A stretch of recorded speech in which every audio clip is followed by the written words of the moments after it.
ನೀವು ನೋಡ್ತಾ ಇದ್ರೆ ವಿವಿಸಿ ನ್ಯೂಸ್, ನಾನು ಸ್ವಾಗತ್. ಮೊದಲಿಗೆ ಹೆಡ್ಲೈನ್ಸ್.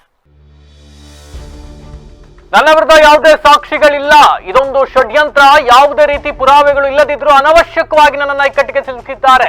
ಬಂಧನ ನಂತರ ಎಚ್.ಡಿ. Revanna first reaction. ಪ್ರಜ್ವಲ್ ರೇವಣ್ಣ ಈಗ ಹಾಸನದಿಂದ ಗೆದ್ದರೆ ನಾವು ಎನ್ಡಿಎ ವತಿಯಿಂದ ಅಮಾನತ್ ಮಾಡ್ತೀವಿ. ಎಚ್.ಡಿ. ರೇವಣ್ಣ ಬಂಧನ ಸರಿ ಇದೆ, ಅವರ ಬಂಧನ ಮಾಡಿದ ಪೊಲೀಸರ ಕಾರ್ಯ ಶ್ಲಾಘಿಸುತ್ತೇವೆ. ಪ್ರತಿಪಕ್ಷ ನಾಯಕ ಆರ್ ಅಶೋಕ್ ಹೇಳಿಕೆ. ವಿದೇಶದಲ್ಲಿದ್ದರೂ ಯುವತಿಯೊಂದಿಗೆ ಪದೇ ಪದೇ ಕರೆಯಲ್ಲಿ ಮಾತನಾಡ್ತಿದ್ದಾರಂತೆ ಪ್ರಜ್ವಲ್ ರೇವಣ್ಣ. ಮುಂದಿನ ತಿಂಗಳು ನಿಶ್ಚಿತಾರ್ಥ ಫಿಕ್ಸ್ ಆಗಿದ್ದ ಯುವತಿಯೊಂದಿಗೆ ಮಾತನಾಡಿರುವ ಬಗ್ಗೆ ಮಾಹಿತಿ ಕಲೆ ಹಾಕಿದ ಎಸ್ಐಟಿ. ಯುವತಿ ಚಲನವಲನಗಳ ಬಗ್ಗೆ ನಿಗಾ.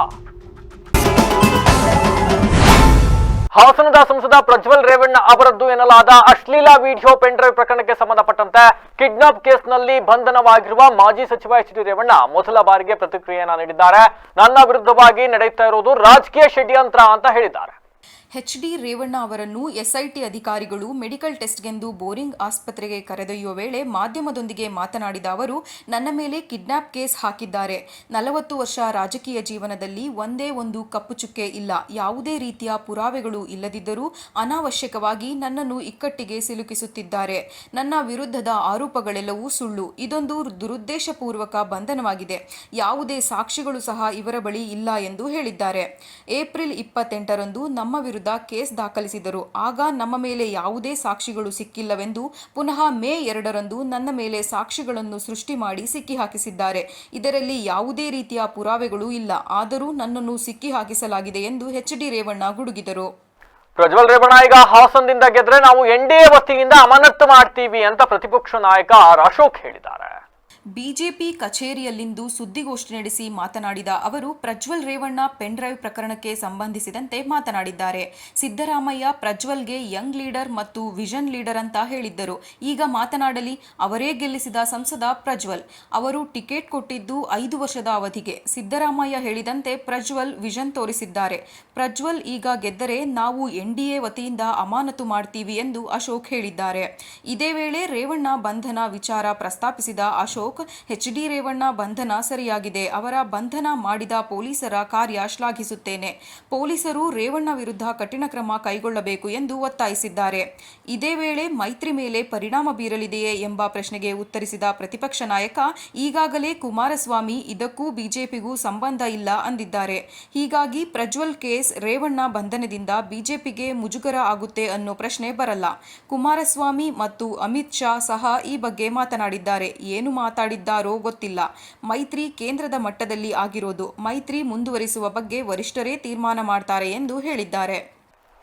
ಹಾಸನದ ಸಂಸದ ಪ್ರಜ್ವಲ್ ರೇವಣ್ಣ ಅವರದ್ದು ಎನ್ನಲಾದ ಅಶ್ಲೀಲ ವಿಡಿಯೋ ಪೆನ್ಡ್ರೈವ್ ಪ್ರಕರಣದಲ್ಲಿ ಮತ್ತೊಂದು ಟ್ವಿಸ್ಟ್ ಸಿಕ್ಕಿದೆ. ಈ ಕೇಸಿಗೆ ಸಂಬಂಧಿಸಿದಂತೆ ಆ ವಿಡಿಯೋದಲ್ಲಿ ಇದ್ದಾರೆ ಎನ್ನಲಾದ 3 ಮಹಿಳಾ ಅಧಿಕಾರಿಗಳ ವಿಚಾರಣೆಗೆ ಹಾಜರಾಗಲು ಎಸ್ಐಟಿ ಅಧಿಕಾರಿಗಳು ನೋಟಿಸ್ ಅನ್ನ ಕೊಟ್ಟಿದ್ದಾರೆ ಅಂತ ಹೇಳಲಾಗ್ತಾ ಇದೆ. ಆದ್ರೆ ಆ ಸಂತ್ರಸ್ತ ಅಧಿಕಾರಿಗಳು ಯಾರೊಬ್ರು ಕೂಡ ವಿಡಿಯೋದಲ್ಲಿರೋದು ನಾನಲ್ಲ ಅಂತ ಉತ್ತರವನ್ನ ನೀಡ್ತಾ ಇದ್ದಾರೆ ಅಂತ ಹೇಳಲಾಗ್ತಾ ಇದೆ.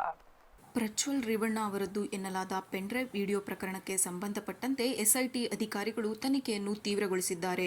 ಈಗಾಗಲೇ ಮಾಜಿ ಸಚಿವ ಎಚ್.ಡಿ. ರೇವಣ್ಣ ಅವರನ್ನು ಎಸ್ಐಟಿ ಅಧಿಕಾರಿಗಳು ಬಂಧಿಸಿದ್ದಾರೆ. ಈ ನಡುವೆ ವಿಡಿಯೋದಲ್ಲಿ ಸಾಕಷ್ಟು ಮಹಿಳಾ ಅಧಿಕಾರಿಗಳು ಇದ್ದಾರೆ ಎಂಬ ಬಗ್ಗೆ ಹೇಳಲಾಗಿತ್ತು. ಈ ಹಿನ್ನೆಲೆಯಲ್ಲಿ ವಿಡಿಯೋಗಳಲ್ಲಿ ಕಂಡ ಮುಖವನ್ನಾಧರಿಸಿ ಅವರ ಗುರುತನ್ನು ಪತ್ತೆ ಹಚ್ಚಿರುವ ಎಸ್ಐಟಿ ಅಧಿಕಾರಿಗಳು ಆ ಸಂತ್ರಸ್ತ ಅಧಿಕಾರಿಗಳಿಗೆ ವಿಚಾರಣೆಗೆ ಹಾಜರಾಗುವಂತೆ ನೋಟಿಸ್ ಕೊಟ್ಟಿದ್ದಾರೆ ಎನ್ನಲಾಗಿದೆ. ಆದರೆ ಈಗಾಗಲೇ ಈ ಪ್ರಕರಣದಲ್ಲಿ ಸಂಪೂರ್ಣ ಮುಜುಗರವನ್ನು ಅನುಭವಿಸಿರುವ ಮಹಿಳಾ ಅಧಿಕಾರಿಗಳು ವಿಚಾರಣೆಗೆ ಹಾಜರಾಗಲು ಹಿಂದೇಟು ಹಾಕುತ್ತಿದ್ದಾರೆ ಎಂದು ತಿಳಿದುಬಂದಿದೆ. ಈಗಾಗಲೇ ಪೊಲೀಸ್ ಅಧಿಕಾರಿಗಳ ವಿಡಿಯೋ ಹಾಗೂ ಫೋಟೋಗಳು ಸಹ ವೈರಲ್ ಆಗಿದ್ದವು. ಇದರಿಂದ ಅವರು ತೀವ್ರ ಆಘಾತವನ್ನು ಎದುರಿಸಿದ್ದಾರೆ.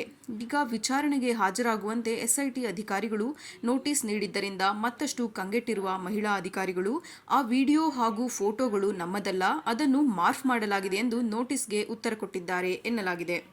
ಇನ್ನೂ ಒಂದು ವೇಳೆ ಈ ಮಹಿಳಾ ಅಧಿಕಾರಿಗಳು ಎಸ್ಐಟಿ ಮುಂದೆ ಬಂದು ತಮ್ಮ ಮೇಲೆ ಪ್ರಜ್ವಲ್ ದೌರ್ಜನ್ಯ ಮಾಡಿದ್ದಾರೆ, ಆಮಿಷ ಒಡ್ಡುವ ಮೂಲಕ ಇಲ್ಲವೇ ಕಿರುಕುಳ ನೀಡುವ ಮೂಲಕ ಲೈಂಗಿಕವಾಗಿ ಬಳಸಿಕೊಂಡಿದ್ದಾರೆ ಎಂದು ಹೇಳಿಕೆ ನೀಡಿದ್ದರೆ ಈ ಕೇಸ್ ಮತ್ತಷ್ಟು ಬಲಿಷ್ಠವಾಗುತ್ತಿತ್ತು.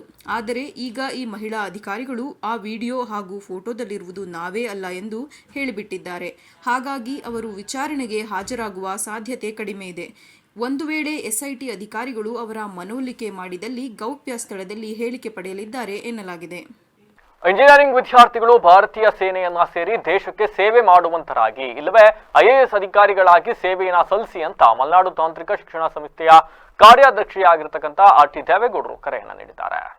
ನಗರದ ಮಲೆನಾಡು ಇಂಜಿನಿಯರಿಂಗ್ ಕಾಲೇಜಿನ ಹಾರನಹಳ್ಳಿ ರಾಮಸ್ವಾಮಿ ಸಭಾಂಗಣದಲ್ಲಿ ನಡೆದ 2024ರ ಮಲೆನಾಡು ಇಂಜಿನಿಯರಿಂಗ್ ಕಾಲೇಜಿನ ವಾರ್ಷಿಕೋತ್ಸವ ಸಮಾರಂಭದ ಅಧ್ಯಕ್ಷತೆಯನ್ನು ವಹಿಸಿ ಮಾತನಾಡಿದ ಅವರು, ಶಿಕ್ಷಣದ ಜೊತೆಗೆ ಪಠ್ಯೇತರ ಚಟುವಟಿಕೆಗಳಲ್ಲಿ ಸಕ್ರಿಯವಾಗಿ ಭಾಗವಹಿಸಿ ಸ್ಪರ್ಧಾತ್ಮಕ ಯುಗದಲ್ಲಿ ನಾವೆಲ್ಲರೂ ಎಲ್ಲಾ ರಂಗದಲ್ಲೂ ಮುಂಚೂಣಿಯಲ್ಲಿ ಭಾಗವಹಿಸಲು ಉತ್ಸಾಹವಿರಬೇಕು ಎಂದು ತಿಳಿಸಿದರು. ಇಂಜಿನಿಯರಿಂಗ್ ಪದವಿ ಪಡೆದ ನಂತರ ರಾಜ್ಯ ಹಾಗೂ ದೇಶಗಳ ಅಭಿವೃದ್ಧಿಗೆ ಸಹಕಾರಿಯಾಗೋ ಕೆಲಸ ನಿರ್ವಹಿಸಬೇಕು ಎಂದರು. ಕಾರ್ಯಕ್ರಮದಲ್ಲಿ ಮಲೆನಾಡು ತಾಂತ್ರಿಕ ಶಿಕ್ಷಣ ಸಂಸ್ಥೆಯ ಸಹಕಾರ್ಯದರ್ಶಿ ಡಾಕ್ಟರ್ DC ಅರವಿಂದ್, ನಿರ್ದೇಶಕರಾದ ಚೌಡುವಳ್ಳಿ ಜಗದೀಶ್, DB ಹೇಮಂತ್ ಕುಮಾರ್, ಗುರುಮೂರ್ತಿ, ಮಲೆನಾಡು ಇಂಜಿನಿಯರಿಂಗ್ ಕಾಲೇಜಿನ ಪ್ರಾಂಶುಪಾಲರಾದ ಡಾಕ್ಟರ್ AJ ಕೃಷ್ಣಯ್ಯ, ಕಾಲೇಜಿನ ನಿರ್ದೇಶಕರಾದ ಡಾಕ್ಟರ್ S ಪ್ರದೀಪ್, ಕಾಲೇಜಿನ ವಿದ್ಯಾರ್ಥಿ ಕ್ಷೇಮಾಭಿವೃದ್ಧಿ ಅಧಿಕಾರಿ ಡಾಕ್ಟರ್ HS ನರಸಿಂಹನ್, ವಿದ್ಯಾರ್ಥಿ ಕ್ಲಬ್ನ ಅಧ್ಯಕ್ಷರು ಹಾಗೂ ಪದಾಧಿಕಾರಿಗಳು ವೇದಿಕೆಯಲ್ಲಿದ್ದರು. ಕಾರ್ಯಕ್ರಮದಲ್ಲಿ ಕಾಲೇಜಿನ ಎಲ್ಲಾ ವಿದ್ಯಾರ್ಥಿಗಳು ಹಾಗೂ ಪ್ರಾಧ್ಯಾಪಕರು, ನೌಕರರು ಭಾಗವಹಿಸಿದ್ದರು. ಇನ್ನು ಒಂದು ಕಡೆ ವಿದೇಶದಲ್ಲಿರುವ ಹಾಸನ ಸಂಸದ ಪ್ರಜ್ವಲ್ ರೇವಣ್ಣ ಸದ್ಯದಲ್ಲೇ ವಿಶೇಷ ತನಿಖಾ ತಂಡದ ಎದುರು ಶರಣಾಗ್ತಾರೆ ಅಂತ ಹೇಳಲಾಗ್ತಾ ಇದೆ. ಈ ನಡುವೆ ಸ್ಫೋಟಕ ರಹಸ್ಯವೊಂದು ಬಯಲಾಗಿದೆ. ಯಾರೊಂದಿಗೂ ಸಂಪರ್ಕದಲ್ಲಿಲ್ಲದ ಪ್ರಜ್ವಲ್ ರೇವಣ್ಣ ಆ ಒಂದು ನಂಬರ್ಗೆ ಮಾತ್ರ ದಿನಕ್ಕೆ 2 ಬಾರಿ ಕರೆ ಮಾಡುತ್ತಿದ್ದಾರೆ. ಅಷ್ಟಕ್ಕೂ ಪ್ರಜ್ವಲ್ ಕರೆ ಮಾಡುತ್ತಿರುವುದು ಬೇರೆ ಯಾರಿಗೂ ಅಲ್ಲ, ತಾನು ಮದುವೆ ಆಗಬೇಕು ಅಂದುಕೊಂಡಿದ್ದ ಯುವತಿಗೆ ಎಂದು ಬಲ್ಲ ಮೂಲಗಳು ತಿಳಿಸಿವೆ.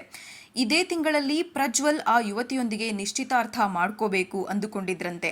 ಆ ಹುಡುಗಿಗೆ ದಿನಕ್ಕೆ 2 ಬಾರಿ ಫೋನ್ ಮಾಡಿ ಮಾತನಾಡುತ್ತಿದ್ದಾರೆ ಎಂದು ಹೇಳಲಾಗಿದೆ. ಈ ಮಾಹಿತಿ ತಿಳಿದ ಕೂಡಲೇ SIT ಆ ಯುವತಿಯ ಚಲನವಲನಗಳ ಮೇಲೆ ನಿಗಾ ವಹಿಸಿದೆ. ಆ ಮೂಲಕ ಪ್ರಜ್ವಲ್ ಎಲ್ಲಿದ್ದಾರೆ ಎಂಬ ಹುಡುಕಾಟವೂ ನಡೆಯುತ್ತಿದೆ ಎಂದು ಉನ್ನತ ಮೂಲಗಳಿಂದ ತಿಳಿದುಬಂದಿದೆ.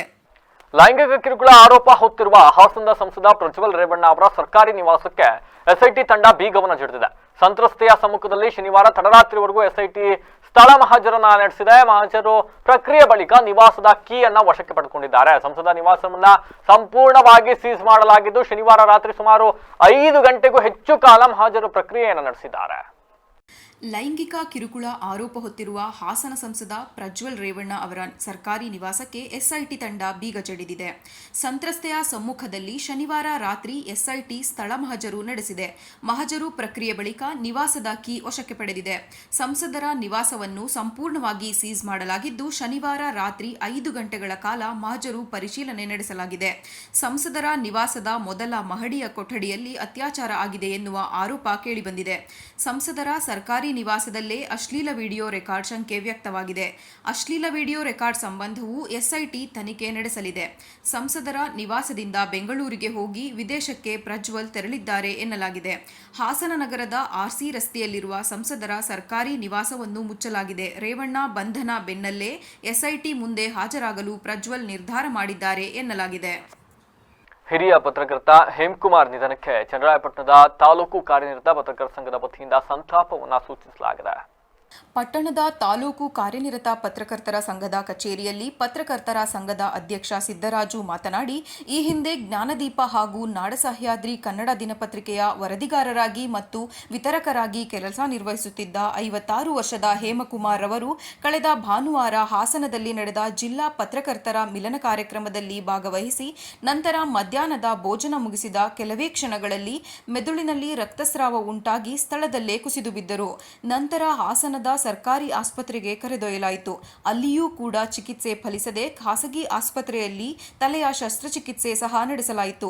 ಆದರೆ ದುರ್ದೈವ, ಈ ಶಸ್ತ್ರಚಿಕಿತ್ಸೆಯೂ ಫಲಕಾರಿಯಾಗದೆ ಇಂದು ಬೆಳಿಗ್ಗೆ 8:30ರಲ್ಲಿ ಮರಣ ಹೊಂದಿದ್ದಾರೆ.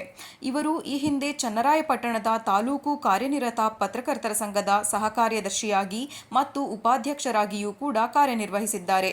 ಇವರಿಗೆ ಓರ್ವ ಹೆಣ್ಣು ಮಗಳಿದ್ದು 2 ಸಹೋದರರನ್ನು ಒಳಗೊಂಡಿದ್ದಾರೆ. ಇಂದು ತಾಲೂಕು ಕಾರ್ಯನಿರತ ಪತ್ರಕರ್ತರ ಸಂಘದ ವತಿಯಿಂದ ಸಂತಾಪ ವ್ಯಕ್ತಪಡಿಸುತ್ತಿದ್ದು, ಮೃತರ ಆತ್ಮಕ್ಕೆ ಶಾಂತಿ ಕೋರಿ ಮತ್ತು ಅವರ ಕುಟುಂಬಕ್ಕೆ ದುಃಖ ಭರಿಸುವ ಶಕ್ತಿಯನ್ನು ನೀಡಲಿ ಎಂದರು. ಕರೆದಿ ಬರ್ತೀರಾ ಚನ್ನರಾಯಪಟ್ಟಣಕ್ಕೆ? ಇಲ್ಲ ಸರ್, ನಾವು ಸಂಜೆ ಬರ್ತೀವಿ ಅಂತ ಅಂದರು. ಆದರೆ ನಾವು ವಾಪಸ್ ಚನ್ನರಾಯಪಟ್ಟಣ ಬಂದ್ವಿ. ಚನ್ನರಾಯಪಟ್ಟಣ ಬಂದಾಗ ನಮಗೆ ಗೊತ್ತಾಯಿತು ಅಲ್ಲಿ ಒಳ್ಳೆ ಕಾರ್ಯಕ್ರಮಕ್ಕೆ ತೆರಳಬೇಕಾದ್ರೆ ಕುಸ್ತು ಬಿದ್ದರು ಅಂತ. ನಾವೇನು ಅಂದ್ಕೊಂಡ್ವಿ, ಸಣ್ಣ ಪುಟ್ಟದ್ದೇನೋ ಆಗಿರಬೇಕು ಘಟನೆ ಅಂತೇಳಿ. ತಕ್ಷಣಕ್ಕೆ ಎಲ್ಲ ನಮ್ಮ ಸ್ನೇಹಿತರೆಲ್ಲ ಇಲ್ಲಿ ಅಲ್ಲೇ ಇದ್ದವರಲ್ಲ ಸರ್ಕಾರಿ ಆಸ್ಪತ್ರೆಗೆ ಅವ್ರನ್ನ ಕರ್ಕೊಂಡೋಗಿ ಟ್ರೀಟ್ಮೆಂಟ್ ಕೊಡಿಸಿದ್ರು. ಆಮೇಲೆ ಸಂಜೆ ನಮಗೆ ಗೊತ್ತಾಯಿತು ಇದು ವಿಕೋಪಕ್ಕೆ ಹೋಗಿದೆ, ಮೈಂಡ್ ಎಮರೇಜ್ ಆಗಿದೆ ಅಂತೇಳಿ ನಾವು ಅಷ್ಟೊತ್ತಿಗೆ ಮತ್ತೆ ಹಾಸನಕ್ಕೆ ತೆರಳಿದ್ವಿ.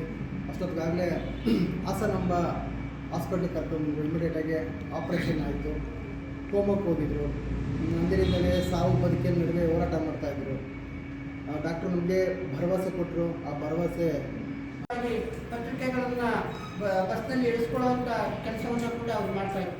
ಒಟ್ಟಾರೆ ಚಟುವಟಿಕೆಯಾಗಿ ನಮ್ಮಿಂದ ದೂರ ಆಗಿದ್ದಾರೆ. ಅವರಿಗೆ ತಮ್ಮೆಲ್ಲರ ಪರವಾಗಿ ಅತ್ಯಂತ ವಿನಯಪೂರ್ವಕವಾದಂಥ ಶ್ರದ್ಧಾಂಜಲಿಯನ್ನು ಭಕ್ತಿಪೂರ್ವಕವಾಗಿ ಅರ್ಪಿಸ್ತಾ ಇದ್ದಾರೆ.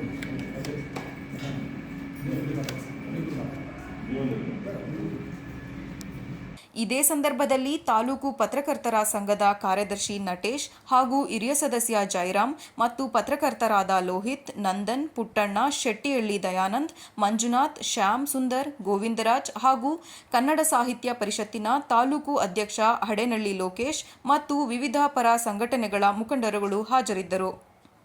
ಪ್ರಸ್ತುತದಲ್ಲಿ ಮೀಡಿಯಾಗಳನ್ನ ನೋಡಿದ್ರೆ ವಿಕೃತವಾದ ಸನ್ನಿವೇಶಗಳಿಂದ ಭಯಾನಕ ಬದುಕು ಅನುಭವಿಸಬೇಕಾಗಿದೆ. ಇಂತಹ ಚಿತ್ರಕಲೆಗಳ ಶಿಬಿರಗಳು ಮಕ್ಕಳಲ್ಲಿ ಸಂಸ್ಕಾರ ಬೆಳೆಸಿ ಮನಸ್ಸಿಗೆ ಶಾಂತಿಯನ್ನು ಕೊಡುತ್ತವೆ ಅಂತ ಮೈಸೂರಿನ Shri Kalaniketana school of arts ಪ್ರಾಂಶುಪಾಲರು ಹಾಗೂ ಚಿತ್ರಕಲಾವಿದರಾದ ಕೆಸಿ ಮಹದೇವ ಶೆಟ್ಟಿ ಅಭಿಪ್ರಾಯಪಟ್ಟಿದ್ದಾರೆ.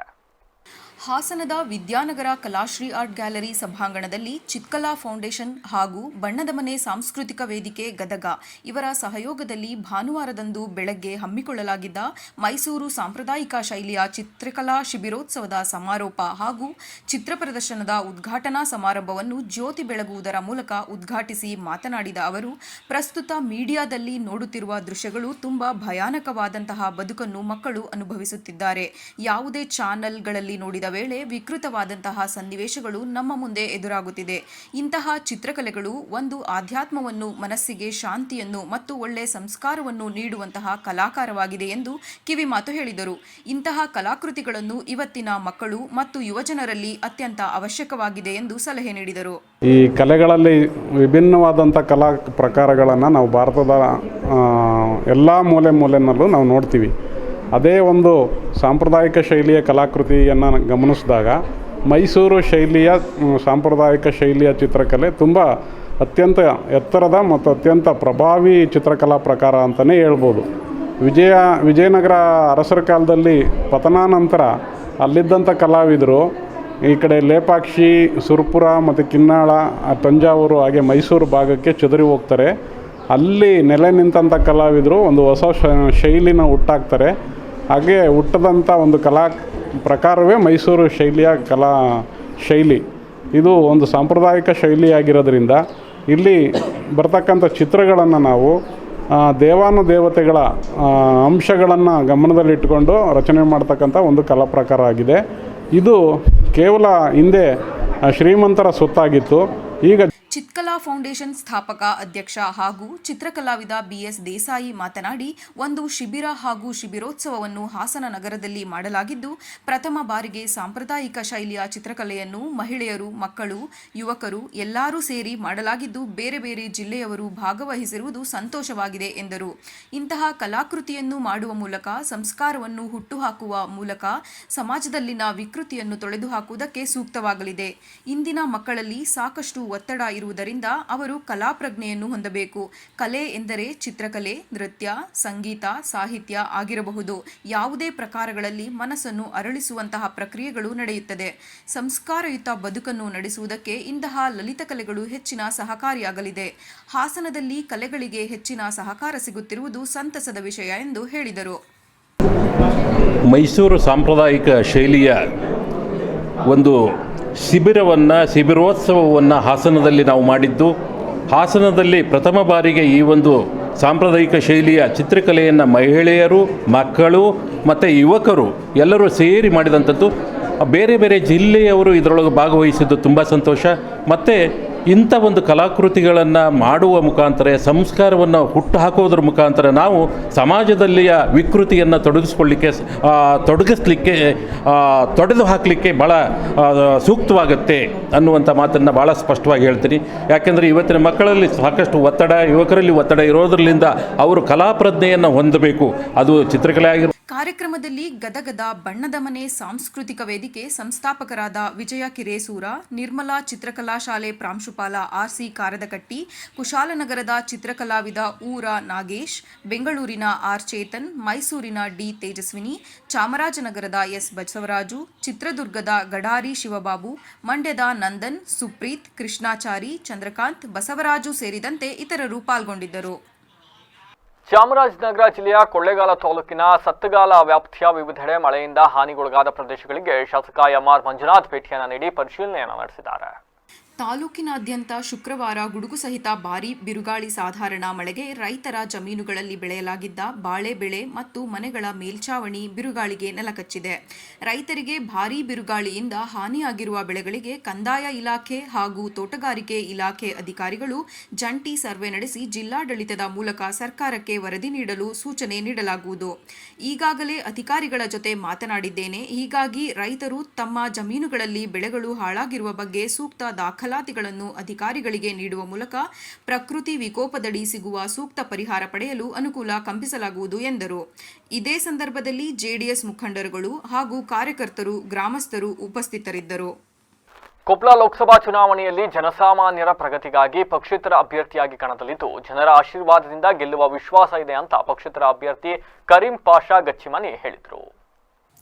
ಭಾನುವಾರ ಸುದ್ದಿಗಾರರೊಂದಿಗೆ ಮಾತನಾಡಿ, ತಾವು ಕಳೆದ 10 ವರ್ಷಗಳಿಂದ ಸಮಾಜ ಸೇವೆ ಮಾಡುತ್ತಾ ಬಂದಿದ್ದು, ಭೀಮನೂರು ಬಳಿ ಗೋಶಾಲೆ ಪ್ರಾರಂಭಿಸಿ ನೂರಾರು ಜಾನುವಾರು ಸಂರಕ್ಷಣೆ ಮಾಡುತ್ತಾ ಬಂದಿದೆ. ಕೊಪ್ಪಳ ಭಾಗದಲ್ಲಿ ನಿರುದ್ಯೋಗ ಸಮಸ್ಯೆ ಎದುರಾಗಿದೆ. ಸ್ಥಳೀಯ ಕೈಗಾರಿಕೆಗಳಲ್ಲಿ ನಿರುದ್ಯೋಗಿಗಳಿಗೆ ಉದ್ಯೋಗ ಕಲ್ಪಿಸುವುದು, ಕೊಪ್ಪಳ ಕ್ಷೇತ್ರದ ಎಲ್ಲಾ ಜನಾಂಗಗಳ ಪ್ರಗತಿಗೆ ಉತ್ತಮ ಕಾರ್ಯ ಮಾಡುವ ಉದ್ದೇಶವಿದ್ದು, ಕಾಂಗ್ರೆಸ್ ಬಿಜೆಪಿ ಜನವಿರೋಧಿಯಿಂದ ಜನ ರೋಷಿ ಹೋಗಿದ್ದು, ಈಗಾಗಲೇ ಕ್ಷೇತ್ರದ ತುಂಬಾ ಪ್ರಚಾರ ಮಾಡಲಾಗಿದೆ. ಉತ್ತಮ ಪ್ರತಿಕ್ರಿಯೆ ವ್ಯಕ್ತವಾಗಿದೆ ಹಾಗೂ ಜನಾಶೀರ್ವಾದದಿಂದ ಗೆಲ್ಲುವುದಾಗಿ ವಿಶ್ವಾಸ ವ್ಯಕ್ತಪಡಿಸಿದರು. ಇದು ಆದ ನಂತರ ಅನಗುಂಡಿಯಲ್ಲಿ ನಮ್ಮ ಮುಸ್ಲಿಂ ಬಾಂಧವರು ಸಮಾಜದಲ್ಲಿ ಅವರೇ ಒಬ್ಬರು ಕೂಡಿಸಿ ಒಂದು ಶೆಡ್ ಹಾಕಿಸಿ ಅದು ಒಂದು ಮಾರ್ಕೆಟ್ ಕೊಡ್ತಾರೆ. ಈಗ ಇದನ್ನೆಲ್ಲವೂ ಏನಪ್ಪ ಅಂದ್ರೆ ಅವ್ರಿಗೆ ನಾವು ರಿಕ್ವೆಸ್ಟ್ ಮಾಡ್ತಾ ಇದ್ದೀವಿ, ಸರ್ ಇದು ಕೆಲಸ ಮಾಡಿಕೊಡಿ. 10 ವರ್ಷದಿಂದ ಏನಪ್ಪ ಅಂದ್ರೆ ಹಿಂದೆ ಅವ್ರು ಇವತ್ತು ಮಾಡ್ತೀವಿ ಅಂತ ಹೇಳ್ತಾರೆ. ಈಗ ಮುನ್ಸಿಪಾಲಿಟಿ ಎಲೆಕ್ಷನ್ ಬಂದ ತಕ್ಷಣ ಮುನ್ಸಿಪಾಲಿಟಿ ಎಲೆಕ್ಷನ್ ಮುಗಿಲಿ ಮಾಡ್ತೀನಿ ಅಂತಾರೆ. ಪಂಚಾಯತ್ ಎಲೆಕ್ಷನ್ ಎಲೆಕ್ಷನ್ ಮಾಡ್ತೀನಿ ಅಂತ ಹೇಳ್ತಾರೆ. ಯಾರು ಈಗ ಕಾಂಗ್ರೆಸ್ ಶಾಸಕರು ಅದು ಆದ ನಂತರ ಏನಪ್ಪ ಅಂದ್ರೆ ಎಮ್.ಎಲ್.ಎ ಬಂದ್ರೆ ಎಮ್.ಎಲ್.ಎ ಮೂವ್ಮೆಂಟ್ ಇರುತ್ತೆ. ಒಂದು ಹಂಗೆ ಹಾಕ್ತಾ ಅವು ಯಾವ್ದು ಕೆಲಸ ಮಾಡಿದ್ರೆ ಅಲ್ಲಿ ಪೆಂಡಿಂಗ್ ಇಡ್ತಾ ಈ ಕೆಲಸನ ಮಾಡ್ತಾ ಬಂದ್ರು. ಅದಕ್ಕೆ ಲಾಸ್ಟ್ ತೆಲಿಗೆಟ್ ಮಾಡಿದ್ವಿ ನಾವು ಒಂದು ಏನಪ್ಪ ಪ್ರಯತ್ನ ಮಾಡೋಣ ಸಮಾಜಕ್ಕೆ. ಆಮೇಲೆ ರೈತರಿಗೆ ನೀರಿನ ಸಮಸ್ಯೆ ಭಾಳ. ಈಗ ನೀವು ಫ್ಯಾಕ್ಟ್ರಿಗೆ ಏನಪ್ಪ ಅಂದ್ರೆ ನಿಮ್ಮದು ಕೆಲವೊಂದು ಕಲ್ಯಾಣ ಫ್ಯಾಕ್ಟ್ರಿ, ಕಿಲೋಸ ಫ್ಯಾಕ್ಟ್ರಿಗೆ ಎಮ್.ಎಲ್.ಎ ಮತ್ತು ಎಂ.ಪಿಗಳು ಸೇರಿ ಅಲ್ಲಿಗೆ ನೀರು ಬರೋ ವ್ಯವಸ್ಥೆಗಳನ್ನು ಮಾಡಿದ್ರು ಈ ಫ್ಯಾಕ್ಟ್ರಿಗಳಿಗೆ. ಆದ್ರೆ ನಮ್ಮ ರೈತರಿಗೆ ನೀರಿಲ್ಲದಂಗೆ ಆಯಿತು. ಅದನ್ನು ಯಾರು ಕೇಳಿದ್ರೆ ಯಾರೋ ಆನ್ಸರ್ ಮಾಡ್ಬೋದು. ಇದೊಂದು ಸಮಸ್ಯೆ ಆಯಿತು. ಮತ್ತು ಇಷ್ಟೆಲ್ಲ ಸಮಸ್ಯೆಗಳನ್ನು ನೋಡಿ ಹೇಳಿ ಈಗ ಇದನ್ನೇನಪ್ಪ ಅಂದ್ರೆ ಮುಂದೆ ಸರಿಪಡಿಸ್ಬೇಕಂತೇಳಿ ನಾವು ಜನಗಳ ಬೆಂಬಲ ಇತ್ತಂದರೆ ನಾವಾದರೂ ಹೋರಾಡ್ಬೋದು. ಸೋಲು ಗೆಲುವು ಅದು ದೇವರಿಚ್ಛೆ. ಬಟ್ ಏನಾದರೂ ಒಂದು ನಮ್ದು ಯೂನಿಟಿ ತೋರಿಸಿದ್ರೆ ಎಲ್ಲ ಜನಾಂಗದ್ರು ಸರ್ ಯೂನಿಟಿ ತೋರಿಸಿದ್ರೆ ನಾವು ಇವ್ರು ಕೇಳೋದಕ್ಕಾದ್ರೂ ಒಂದು ನಮಗೆ ಧೈರ್ಯ ನಮ್ಮ ಸಮಾಜಕ್ಕೆ ಎಲ್ಲರೂ ನಮ್ಮ ಹಿಂದೂ ಮುಸ್ಲಿಂ ಎಲ್ಲ ಸಮಾಜಕ್ಕೆ ಏನಪ್ಪ ನೀವು ಏನು ಕೊಟ್ಟಿದ್ರಿ, ಏನು ಮಾಡಿದ್ರಿ ನಿಮ್ಮ ಈ ಸಂದರ್ಭದಲ್ಲಿ ಮುಖಂಡರಾದ ಕಾಸಿಂ ಸಾಬ್ ಡೋಂಗಿ, ಸೈಯದ್ ಕೌಸರ್, ಯಮನೂರಪ್ಪ ಚೌಹಾಣ್ ಇತರರು ಪಾಲ್ಗೊಂಡಿದ್ದರು. ಕೊಪ್ಪಳ ಲೋಕಸಭಾ ಚುನಾವಣೆಯಲ್ಲಿ ಕಾಂಗ್ರೆಸ್ ಪಕ್ಷಕ್ಕೆ ಬೆಂಬಲವನ್ನು ನೀಡುವಂತೆ ಕರ್ನಾಟಕ ಪ್ರದೇಶ ಮಹಿಳಾ ಕಾಂಗ್ರೆಸ್ ಅಧ್ಯಕ್ಷೆ ಪುಷ್ಪ ಅಮರನಾಥ್ ಕೋರಿದ್ದಾರೆ. ಕೊಪ್ಪಳದಲ್ಲಿ ಸುದ್ದಿಗಾರರೊಂದಿಗೆ ಮಾತನಾಡಿ, ರಾಜ್ಯದಲ್ಲಿ ಕಾಂಗ್ರೆಸ್ ಅಧಿಕಾರಕ್ಕೆ ಬಂದ ಬಳಿಕ ವಿವಿಧ ಗ್ಯಾರಂಟಿ ಯೋಜನೆಗಳ ಮೂಲಕ ಜನಸಾಮಾನ್ಯರಿಗೆ ಸಹಾಯಕವಾಗಿದೆ. ಮುಂದೆಯೂ ಸಹ ದೇಶದಲ್ಲಿ ಕಾಂಗ್ರೆಸ್ ಅಧಿಕಾರಕ್ಕೆ ಬಂದರೆ ಇನ್ನೂ 10 ಯೋಜನೆಗಳ ಮೂಲಕ ಬಡವರ, ಮಹಿಳೆಯರ ಕುಟುಂಬಗಳಿಗೆ ವರದಾನವಾಗುತ್ತದೆ. ಬಿಜೆಪಿಯವರು ಮಹಿಳೆಯರ ರಕ್ಷಣೆಗೆ ಕಿಮ್ಮತ್ತು ಕೊಡುತ್ತಿಲ್ಲ. ದೇಶದಲ್ಲಿ ಶಾಂತಿ ದುಸ್ತರವಾಗಿದೆ. ಈ ಹಿನ್ನೆಲೆಯಲ್ಲಿ ಮೇ 7ರಂದು ನಡೆಯುವ ಲೋಕಸಭಾ ಚುನಾವಣೆಯಲ್ಲಿ ಕಾಂಗ್ರೆಸ್ ಅಭ್ಯರ್ಥಿ ರಾಜಶೇಖರ್ ಹಿಟ್ನಾಳ್ಗೆ ಬೆಂಬಲಿಸಬೇಕೆಂದು ಕೋರಿದರು. ಇವತ್ತು ತಾವೆಲ್ಲರೂ ನೋಡಿದ್ದೀರಾ, ಇವತ್ತು ಯಾವುದೇ ಟಿವಿ ಚಾನೆಲ್ನ ಹಾಕಿದಾಗ ಹಾಸನದ ಪೆನ್ ಡ್ರೈವ್ ವಿಚಾರ ಬಹಳಷ್ಟು ಸದ್ದು ಮಾಡ್ತಾ ಇದೆ. ಬಹುಶಃ ಮನುಕುಲ ನಾಗರಿಕ ಸಮಾಜ ಇವತ್ತು ತಲೆ ತಗ್ಗಿಸ್ತಕ್ಕಂಥ ಒಂದು ವಿಚಾರವನ್ನು ನೋಡಿದ್ರೆ ಈ ಒಂದು ಘಟನೆ ನಮ್ಮೆಲ್ಲರನ್ನೂ ಅಲ್ಲ ಪ್ರಪಂಚದಲ್ಲೇ ಮಾತಾಗಿರ್ತಕ್ಕಂಥ ಒಂದು ಘಟನೆ ಆಗಿದೆ. ಕರ್ನಾಟಕದತ್ತ ಬಹಳ ಒಂದು ವಿಚಿತ್ರ ರೀತಿಯಲ್ಲಿ ಜನ ನೋಡ್ತಾ ಇದ್ದಾರೆ. ಇಲ್ಲಿಯ ಹೆಣ್ಣು ಮಕ್ಕಳ ಮಾನ ಇವತ್ತು ಅಂತಾರಾಷ್ಟ್ರೀಯ ಮಟ್ಟದಲ್ಲಿ ಸುದ್ದಿ ಆಗ್ತಿದೆ ಅಂದಾಗ ನಾವು ಸರ್ಕಾರಗಳು ಇವತ್ತು ರಾಜ್ಯ ಸರ್ಕಾರ ಮತ್ತು ಕೇಂದ್ರ ಸರ್ಕಾರ ಇಬ್ಬರೂ ಸೇರಿದಂಗೆ ಇವತ್ತು ಜಂಟಿಯಾಗಿ ಇವತ್ತು ಕೋಆರ್ಡಿನೇಷನ್ ಅಲ್ಲಿ ಕೆಲಸ ಮಾಡಿ ಈ ಒಂದು ಪ್ರಕರಣಕ್ಕೆ ಅಂತ್ಯವನ್ನು ಆಡೋದ್ರ ಜೊತೆಗೆ ತಾರ್ಕಿಕ ಅಂತ್ಯಕ್ಕೆ ತೆಗೆದುಕೊಂಡು ಹೋಗಿ ಆ ಹೆಣ್ಣು ಮಕ್ಕಳಿಗೆ ನಾವು ಯಾವ ರೀತಿ ಅವರಿಗೆ ನ್ಯಾಯವನ್ನು ಕೊಡಬೇಕು ಅನ್ನೋದು ನಿಟ್ಟಿನಲ್ಲಿ ಕಾರ್ಯವನ್ನು ಮಾಡಬೇಕು ಅನ್ನೋದು ನಮ್ಮೆಲ್ಲರ ಆಗ್ರಹ ಮೊದಲನೇದಾಗಿ. ಎರಡನೇದಾಗಿ ಇವತ್ತು SIT ತಂಡ ತನಿಖೆ ರಚನೆ ಆಗಿದೆ. ಸನ್ಮಾನ್ಯ ಮುಖ್ಯಮಂತ್ರಿಗಳು ಮತ್ತು ಉಪಮುಖ್ಯಮಂತ್ರಿಗಳು ಸಾಕಷ್ಟು ಈ ವಿಚಾರದಲ್ಲಿ ಇರ್ತಕ್ಕಂಥ ಗೊಂದಲಕ್ಕೆ ತಾವು ಕೇಳಿದಂತಹ ಎಲ್ಲ ಮಾಧ್ಯಮದವರು ಕೇಳಿದಂತ ಎಲ್ಲದಕ್ಕೂ ಕೂಡ ಸಮರ್ಥವಾಗಿ ಉತ್ತರ ಕೊಡೋದಲ್ದೇನೆ ಈಗ ಸಂಕ್ಷಿಪ್ತ ಸುದ್ದಿಗಳು. ಹಾಸನ ಜಿಲ್ಲಾ ದೈಹಿಕ ಶಿಕ್ಷಣಾಧಿಕಾರಿಗಳಾದ HS ವೆಂಕಟೇಶ್ ರವರಿಗೆ ವಯೋನಿವೃತ್ತಿಯಾದದ್ದರಿಂದ ಶಾಲಾ ಶಿಕ್ಷಣ ಇಲಾಖೆಯ ಉಪನಿರ್ದೇಶಕರ ಕಚೇರಿಯಲ್ಲಿ ಆತ್ಮೀಯವಾಗಿ ಬೀಳ್ಕೊಡುಗೆ ನೀಡಲಾಯಿತು. ಈ ಸಂದರ್ಭದಲ್ಲಿ ಉಪನಿರ್ದೇಶಕರಾದ ST ಜವರೇಗೌಡ, ಶಿಕ್ಷಣಾಧಿಕಾರಿಗಳಾದ ಮೋಹನ್ ಕುಮಾರ್, DYPC ಮಹೇಶ್, ಪತ್ರಾಂಕಿತ ಸಹಾಯಕರಾದ ಬಾಬುರೆಡ್ಡಿ ಹಾಗೂ ಇಲಾಖೆಯ ಅಧಿಕಾರಿಗಳು, ಸಿಬ್ಬಂದಿ ವರ್ಗದವರು ಹಾಜರಿದ್ದರು. ನನ್ನ ವಿರುದ್ಧ ಯಾವುದೇ ಸಾಕ್ಷಿಗಳಿಲ್ಲ, ಇದೊಂದು ಷಡ್ಯಂತ್ರ, ಯಾವುದೇ ರೀತಿ ಪುರಾವೆಗಳು ಇಲ್ಲದಿದ್ರೂ ಅನವಶ್ಯಕವಾಗಿ ನನ್ನನ್ನು ಇಕ್ಕಟ್ಟಿಗೆ ಸಿಲುಕಿದ್ದಾರೆ. ಬಂಧನ ನಂತರ HD Revanna first reaction. Prajwal Revanna ಈಗ ಹಾಸನದಿಂದ ಗೆದ್ದರೆ ನಾವು NDA ವತಿಯಿಂದ ಅಮಾನತ್ ಮಾಡ್ತೀವಿ. HD ರೇವಣ್ಣ ಬಂಧನ ಸರಿ ಇದೆ, ಅವರ ಬಂಧನ ಮಾಡಿದ ಪೊಲೀಸರ ಕಾರ್ಯ ಶ್ಲಾಘಿಸುತ್ತೇವೆ. ಪ್ರತಿಪಕ್ಷ ನಾಯಕ R ಅಶೋಕ್ ಹೇಳಿಕೆ. ವಿದೇಶದಲ್ಲಿದ್ದರೂ ಯುವತಿಯೊಂದಿಗೆ ಪದೇ ಪದೇ ಕರೆಯಲ್ಲಿ ಮಾತನಾಡ್ತಿದ್ದಾರಂತೆ ಪ್ರಜ್ವಲ್ ರೇವಣ್ಣ. ಮುಂದಿನ ತಿಂಗಳು ನಿಶ್ಚಿತಾರ್ಥ ಫಿಕ್ಸ್ ಆಗಿದ್ದ ಯುವತಿಯೊಂದಿಗೆ ಮಾತನಾಡಿರುವ ಬಗ್ಗೆ ಮಾಹಿತಿ ಕಲೆ ಹಾಕಿದ SIT. ಯುವತಿ ಚಲನವಲನಗಳ ಬಗ್ಗೆ ನಿಗಾ. ಇದಾಗಿತ್ತು ಇವತ್ತಿನ ವಿಶೇಷ. ನಿರಂತರ ಸುದ್ದಿಗಾಗಿ ನೋಡ್ತಾ ಇರಿ BBC TV, ಸತ್ಯದ ಕಡೆ ನಮ್ಮ ನಡೆ.